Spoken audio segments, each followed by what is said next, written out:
Accountability is a critical piece of it. People have a right to know how well our school is performing.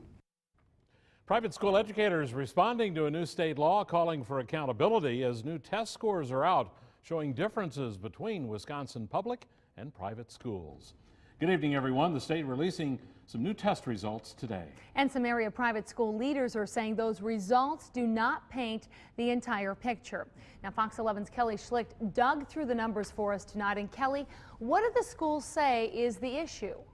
Well, it's not necessarily the tests that the private schools have an issue with. It's the amount of students being tested and how that is compared to the students in the public schools.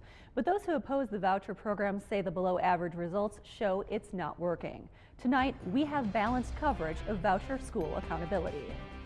Ray Dubois with the Xavier school system says his voucher students are improving. I think we had a number of students this year who were challenging.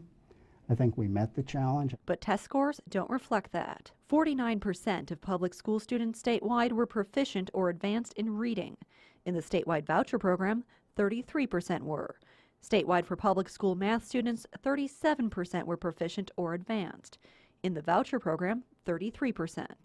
But Dubois says the numbers are tough to compare. Only 23 of our students were tested, which is less than half of our total choice students. The Department of Public Instruction lets students opt out of standardized tests at any public or private school.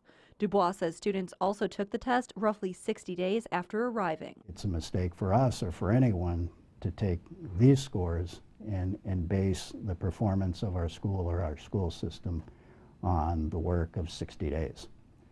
I think 3 years, 4 years, 5 years down the road, these results are going to be much, much more meaningful than they were today. So if they're trying to reach out to the failing students, it really didn't work. Democratic State Senator Dave Hansen opposes vouchers. He doesn't think voucher students should opt out of testing. Why wouldn't you want to be part of the testing process? And in public schools, I think it's only about 0.5% that don't take the test. So the test should be mandatory. Voucher supporters like John Gard aren't opposed to the testing.